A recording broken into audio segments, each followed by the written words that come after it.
Then we have state from the ratios calculate two positive points. We can say that the liquid ratio is around 3:1, which is above the benchmark. So which means that the business will be able to pay off the debts using current liquid assets without selling inventory. Okay.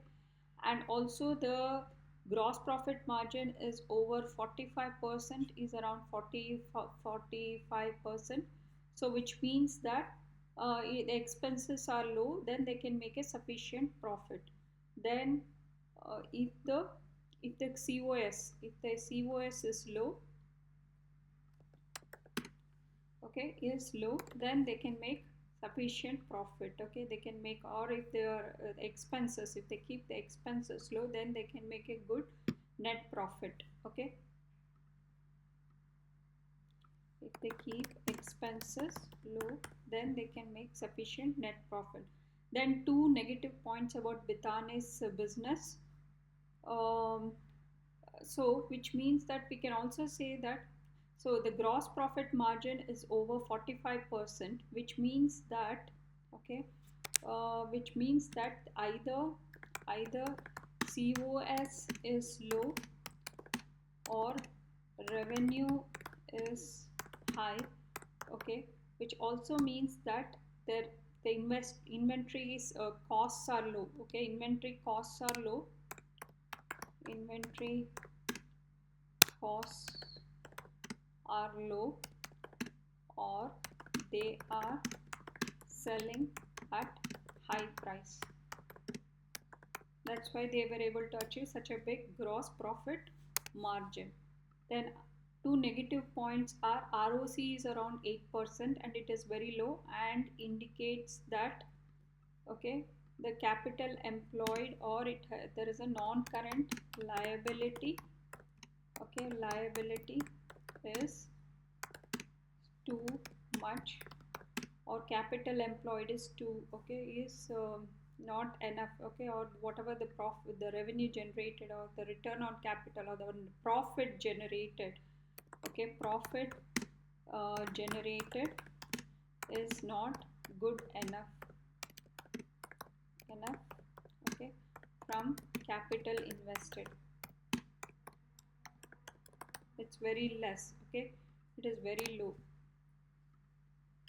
Then for every £1 invested, it's just giving back 0.08%, not 8 returns.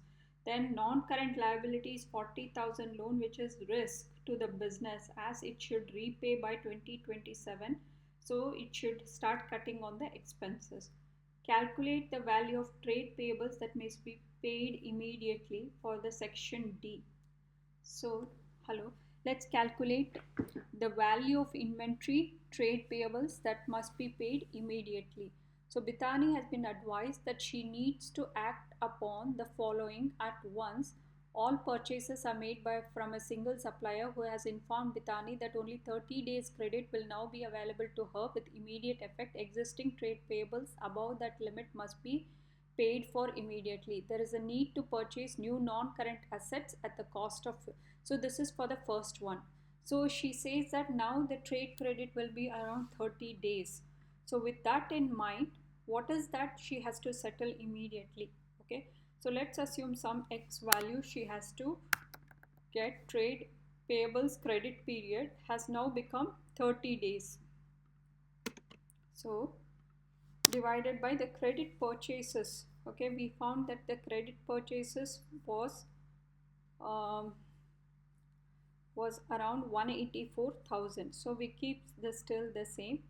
So 184,000 times 365.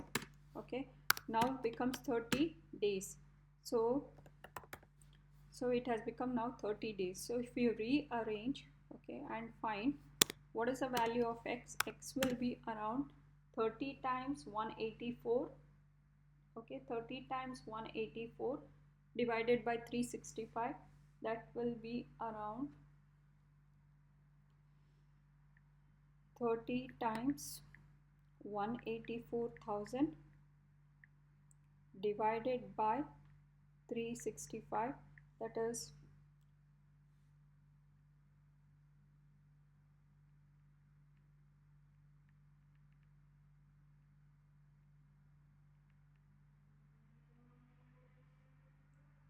it's 15,123.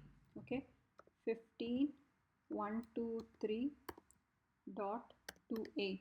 Okay, so which means that, okay, current trade payables is equal to 20,000 minus 15,123.28. Okay, that should be equal to 4876.71, which is approximately, I can say it is 4877 she has to pay. So that much pound she has to pay immediately if her trade payables credit period has come down to 30 pounds. Okay, has come down to 30 days. Then the bank balance that Bitani will have remaining after reducing the trade payables balance and buying the new non-current asset. The information for this is given. There is a need to purchase new non-current assets 15,000. Some existing non-current assets costing 10,000 will be traded in part exchange at the carrying value of 6,000. So for this, let's calculate. So her bank balance is 18,000. Okay, so her bank balance is 18,000. From that she will have to purchase this new non-current asset. Okay, 15,000 minus 6,000.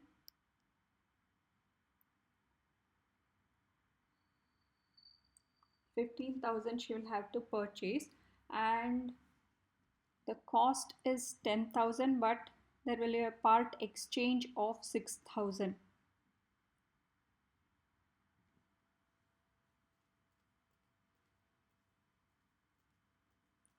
So first we will have to remove this whatever she is after reducing the trade payables balance. So she will have 4877. So that is equal to 18,000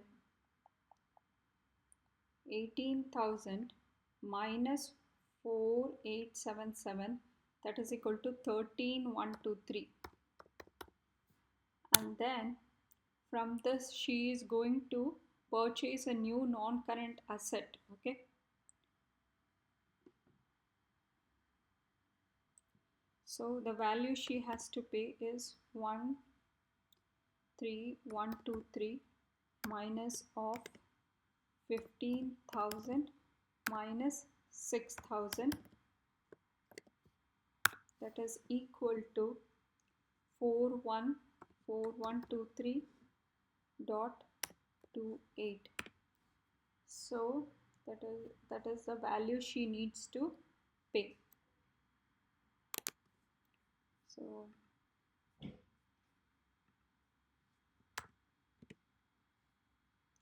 4123. So that will be the bank balance that will be left. Then a friend Bitani told that only calculation of profitability matters when judging the futures of a business.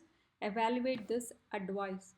So profitability, yes, it is important. If you are calculating the profit, it means you have high income than the expenses, and this can be utilized for expansion and the growth of the business. I can plan for future business.